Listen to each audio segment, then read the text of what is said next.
Hello, everybody. Welcome back to The Last Word Sports. I am your host tonight, Fletcher, and what I've got for you tonight is my biggest winners and losers from the NFL Combine. I'm going to give you my top three in each category, and we're kicking it off here with the quarterback out of Oregon, Justin Herbert. Justin Herbert overall was just outstanding in his combine. He was the best quarterback there, considering, Tua and Joe didn't do anything there. You may take that with a grain of salt if you want to. However, nonetheless, he was by far the best quarterback there. He showed off his athleticism at, with the 4.68 40-yard dash, almost a 36-inch vertical at 35.5 inches, over a 10-foot broad jump, decent three-cone drill and 20-yard shuttle times. You're getting this from a man who is 6'6" and almost 240 pounds with 10-inch hands. Sign me up. This is Holy crap, that's amazing. Not to mention he was dropping dimes all throughout the throwing drills in the NFL Combine. He showed that he had great deep accuracy. He showed a little bit of the touch on the ball that he maybe struggled with at Oregon. He definitely didn't shut people up and prove, oh, I can put touch on the ball whenever I want. It was obviously one of his biggest issues at Oregon. However, he was nearly flawless in the throwing drills. He maybe had a couple on the shorter routes that were maybe a little low, were slightly behind him, but overall, they, he was dropping dimes the whole time. It was really just outstanding to me. And if you match this combine with his stats at Oregon, about 3,500 yards, 32 touchdowns, and 6 interceptions, well, that's outstanding. That's really just an outstanding job out of the quarterback from Oregon, Justin Herbert. Anyways, moving on to my second winner of the NFL Combine, we have got Jonathan Taylor. Now, Jonathan Taylor, for me, he was he was probably a very close running back to DeAndre Swift, but holy cow, this combine, they're 1A and 1B now.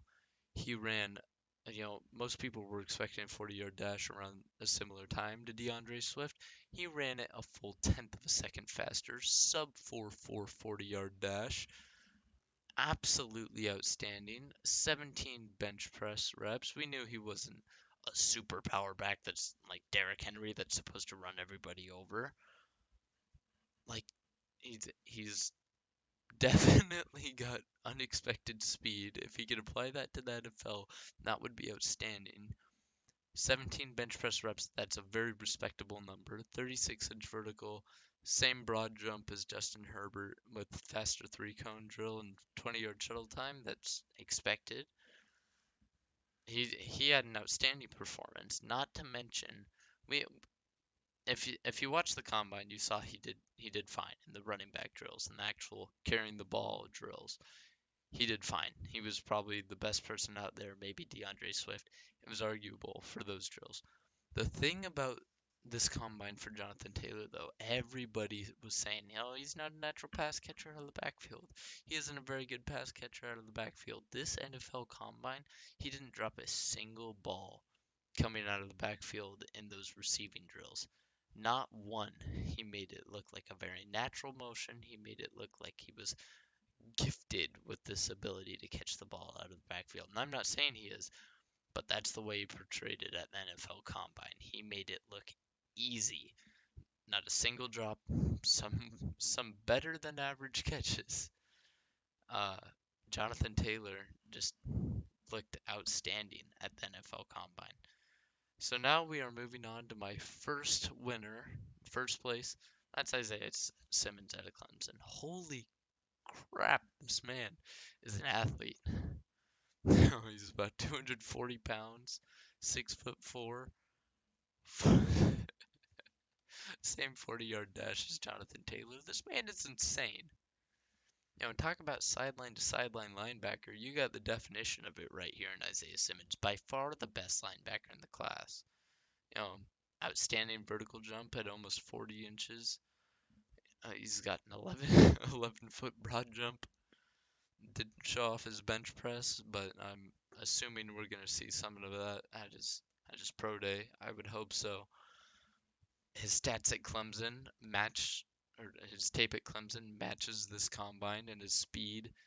And obviously, he's got the highest football IQ out of all the linebackers. If you watched any Clemson game, you would have seen that. He filled gaps perfectly.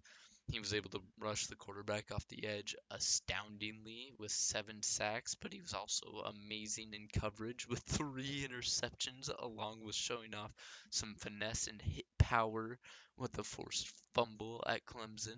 This prospect grade right here of a 7.08, Pro Bowl talent, defines this man perfectly. I'm a huge fan of Isaiah Simmons.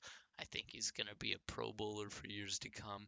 If I'm wrong, you can let me know in the comments down below. However, right now, to me, this man is an absolute monster. So we're moving on now to my biggest losers. My third biggest loser is the quarterback out of Washington, Jacob Eason. And now Jacob Eason, uh, he didn't necessarily have an amazing season. He was already probably going to be a day two pick in the NFL draft.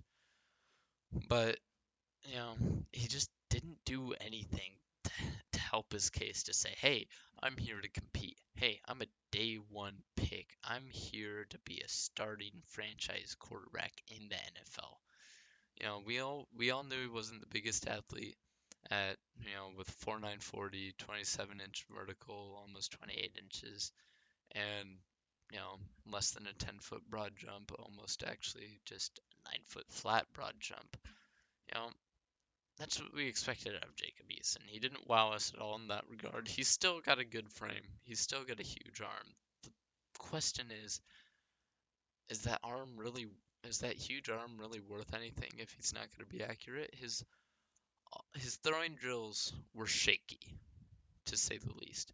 He was trying to throw it 80 yards down the field to show off that cannon of an arm was inaccurate. He was even inaccurate on the short routes.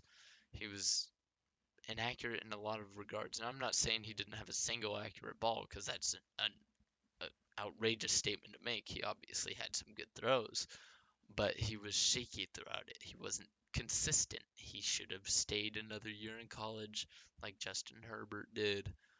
And I think he's would have been a first round pick in the NFL draft. He would have made himself a lot more money next year. It's a shame, but Jacob Eason, he had a poor combine. Anyways, moving on to my second biggest loser, it's Laviska Shenault. And this is not completely and entirely his fault. He's got a nagging injury in his core that's just a real shame for him to have. It definitely, even though he's not a part of my favorite team in college, it's definitely a shame to see someone with such talent not be able to perform as well as he could have in the NFL Combine. And in what he did perform in, he had a respectable bench press, not eye-popping, but respectable. Shows that he has, what could be wide receiver one strength to, put up with opposing defenders in the NFL. However, his speed was lackluster at almost a 4.6, a 4.58. That's definitely not what you want to see out of a wideout. He was obviously limited in his real on the field catching and receiving drills due to the aforementioned injury that he now is going to have surgery for, and potentially is taking him out of his pro day, which is a real shame because this is a guy who has a lot of talent, who I thought very highly of, but it's just a shame that he has so much, that he has an injury he's dealing with now. So now he's got that question mark combined with the slow 40 time, with the premier event of the combine. You're now thinking he's not going to be a day one pick anymore. You're thinking this is a day two pick for sure. And, this is someone who's mocked a lot in the first round of the NFL draft, and now I think he's at least a round two pick, and it's just unfortunate because he's got a lot of raw talent. He just wasn't able to show it off. Anyways, moving on to my biggest loser in the NFL Combine. It's Miles Bryant, the cornerback out of Washington. And it's a shame because he really was arguably the best coverage corner in the Pac-12. He was absolutely outstanding. He had 3 interceptions and a pass deflection. He was, you know, he would have had more, but quarterbacks weren't targeting him, quite frankly. He averaged, or he gave up 1 touchdown in his college career. 1 touchdown, I believe. And that's absolutely outstanding.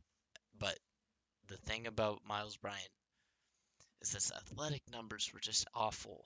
I think part of it, maybe he's got some injury we don't know about, but a 4.62 40-yard dash out of a cornerback, that's just simply not good enough. That's something you want to see out of a linebacker. Speaking of linebackers, like like the monster I was talking about, Isaiah Simmons, linebacker. He's 0.23 seconds faster than him, and he weighs what, 50 pounds heavier? He's almost slower than the quarterback Justin Herbert, who's also about 50 pounds heavier. It's just simply not good enough. He's got, a mediocre vertical jump, mediocre broad jump, an all right 3-cone drill, a pretty good 20-yard shuttle time. I'll give him that credit. But for a man with as good a stats as he had in college, you know, this is an unacceptable combine. In the coverage drills, he also looked shaky. He looked as if he looked as if he was nervous. He didn't look as focused as he maybe could have been, and that hurt him because if you're going to be crumbling to the pressure of the NBA Combine, what's going to happen in his first NFL game? I don't know, maybe even an NFL start. What would happen in that scenario? I don't think it would end pretty. Anyways, this has been Fletcher Ferris from The Last Word Sports. I hope you guys all enjoyed. If you did, don't forget to like and subscribe. If you have any agreements or disagreements, don't forget to comment down below and let us know. We always love seeing what you have to say and interacting with the fans. If you have any ideas for future videos, let us know as well in the comments down below. This has been Fletcher Ferris with The Last Word Sports. I hope you all have a fantastic evening, day, whatever it is for you. Peace.